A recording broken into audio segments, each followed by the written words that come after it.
یہ ریزولوشن آج پیش نہیں ہوئی جس پہ آپ نے آ کے تو منسٹر صاحب نے وہ عجیب قسم کا فیس بنا کے تو سوال کر دیا، معصومانہ قسم کا، اور ڈیپیوٹی اسپیکر نے اس سے بھی عجیب فیس بنا کے جواب دے دیا.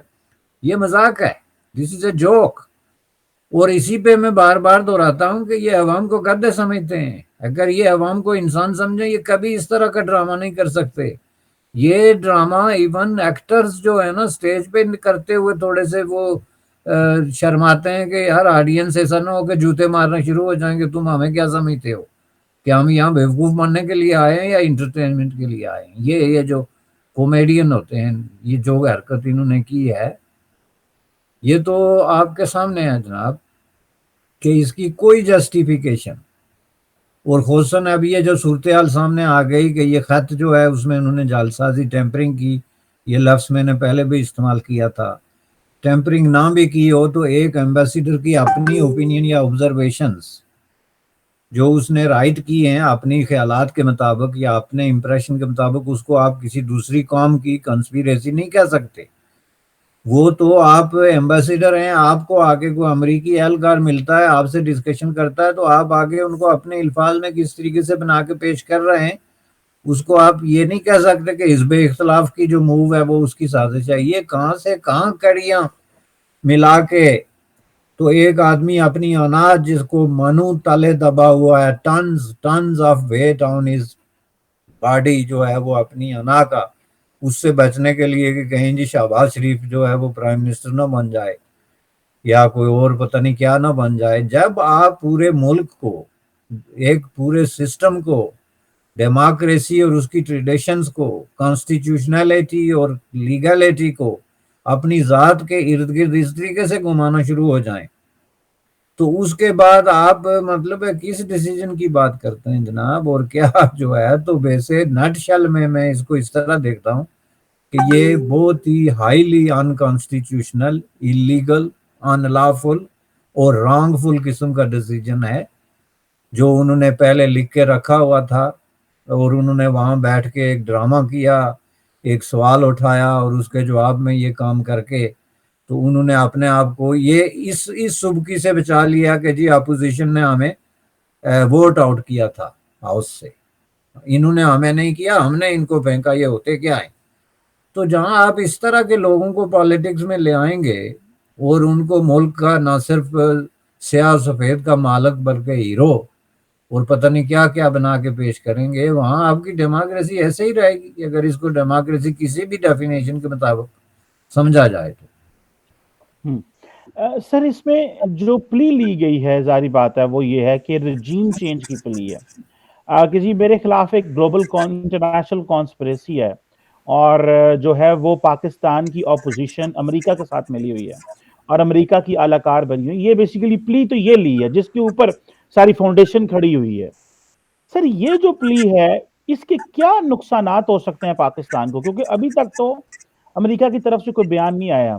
نیشنل سیکیورٹی کمیٹی نے ایک اجلاس ہوا، اس میں ایک ڈیمارچے دیا گیا، جو امبیسڈر تھی وہاں پہ چارلس ڈی افیئر کو، اور کچھ بتایا گیا جو کچھ بھی ان کا. لیکن ابھی انہوں نے کیا کیا، ابھی انہوں نے امریکہ کا نام لینا شروع کر دیا اور کہا جی کہ ہم غیرت مند لوگ ہیں، ہم بغیرت نہیں ہیں، اور اس طرح کے یہ جو ہائپر نیشنلسٹ سلوگنرنگ جسے ہم بولتے ہیں تاکہ لوگوں کو گرمایا جائے. اور اینٹی امریکنزم کا جو کمال ہے وہ تو پاکستان کی مذہبی جماعتیں اتنا زیادہ ماحول میں ہمارے پاکستان میں ہے کہ وہ آلریڈی کچھ کرنے کی ضرورت نہیں ہے، عوام پہلے چارج ہوتی ہے. اس کی کیا گلوبل امپلیکیشنز بھی کچھ ہو سکتی ہیں؟ لوگوں کو جو میں نے تو بہت سارے ڈپلومیٹ سے ملا، بات ہوئی، انہوں نے کہا جی ہم تو آج کے بعد پاکستان کسی ڈپلومیٹ سے دل کی بات بھی نہیں کریں گے، یہ تو خط لے کے واپس بھیج دیتے ہیں اور پتہ نہیں اس کو کیا سازش بنا کے تو پیش کر لے. ایک یہ تو چلو یہ بات ہوگی، لیکن اس کی امپلیکیشن کیا ہو سکتی ہیں؟ رجیم چینج تھیری، یا یہ کہنا امریکہ کروا رہا ہے، اپنے لوگوں کو غدار کہنا، یا پاک امریکہ تعلقات کے حوالے سے سر اس کو کیسے دیکھیں گے آپ؟ نہیں، اس طریقے سے تو اس کی امپلیکیشن سیریس ہیں جی. ایک تو آپ نے اپنے جو پورا ڈپلومیٹک کور ہے نا اس کی جو کریڈیبلٹی ہے اس کو ہائیلی ڈیمیج کر دیا. آج کے بعد کوئی بھی ہوش مند، کوئی امریکی کم از کم یا یورپین آپ کے ساتھ اس طرح کی فرینک ڈسکشن نہیں کرے گا جو کہ ڈپلومیٹک حلقوں میں ہوتی ہے. چونکہ کسی کو کوئی پتہ نہیں کہ آپ پتہ نہیں کیا بنا کے اس سے جو ہے وہ پیش کر دیں. ایون دو کہ اگر وہ ایسی بات ہوئی بھی ہو تو پھر بھی جو ہے یہ مطلب اب امریکہ ایک بڑا ملک ہے، اس میں ہزاروں لاکھوں اس کے اہلکار ہیں، کوئی ایک آدمی کوئی لائن کراس بھی کر سکتا ہے. ہم یہ نہیں کہتے کہ اس میں صرف پاکستانی ہیں جو لائن کراس کر دیتے ہیں یا انہوں نے اپنے جو کریکٹر کا جو مظاہرہ ہوتا ہے ڈسپلے کرنے میں ناکام رہتے ہیں. ایک امریکی بھی کر سکتا ہے فار شیور، کوئی بھی کسی بھی نیشن کا آدمی. لیکن آپ نے ایک پریسیڈنٹ سیٹ کر دی.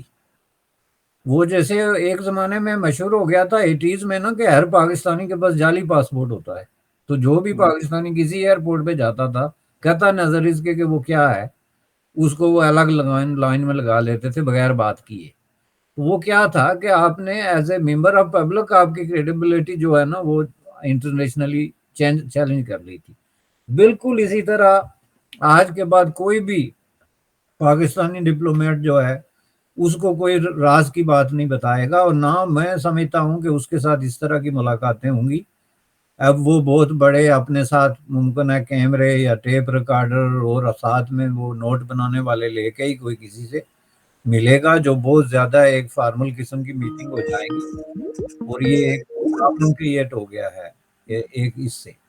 دوسرا آپ مجھے یہ بتائیں کہ کل تک تو آپ کے پرائم منسٹر صاحب جو ہے نا وہ چلے کسی اینکر سے بات کر لی، پریس کانفرنس سے کر لی یا جلسے میں خطاب کر لیا، تو اس کو امریکی سمجھ سکتے ہیں کہ یہ پبلک کنزمپشن ہے، تو اس کے لیے چلیں جی یہ کوئی سیریس بات نہیں ہے، کوئی یہ پالیٹیشنز یہ کرتے رہتے ہیں. لیکن جب انہوں نے اسمبلی ڈیزالو کر دی یہ سیریس چارج لگا کے کہ جی ہمارے خلاف امریکہ سازش کر رہا ہے اس لیے ہم اسمبلی کو ڈسمس کر رہے ہیں، تو یہ بہت بڑا سیریس اقدام ہے اور اس کو آپ کو تیار رہنا چاہیے. اس کے کانسیکوینسز ہیں جناب، اس کو امریکہ جو ہے کوئی اگنور نہیں کر سکتا کسی بھی طریقے سے. بالکل ٹھیک ہے سر، اس کو وہ نہیں کر سکتا، اور ظاہر بات ہے اس کے معاملات تو ہیں وہ ہمیں لگے گا کہ آئندہ بھی اس کو ایک مشکل سچویشن جو ہے ہمارے سامنے آئے گی. تو سر آپ اس کو سپریم کورٹ کے ریفرنس سے کس طرح بات کریں گے؟ سپریم کورٹ اس کو کس طرح دیکھتی ہے اور سپریم کورٹ اس پہ کیا کر سکتی ہے، اگر یہ پوچھوں آپ سے؟ تو دیکھیں سپریم کورٹ یہ کر سکتی ہے کہ وہ اس ڈیسیجن کو نل اینڈ وائڈ قرار دے، جس کے لیے کلیئرلی گراؤنڈز موجود ہیں.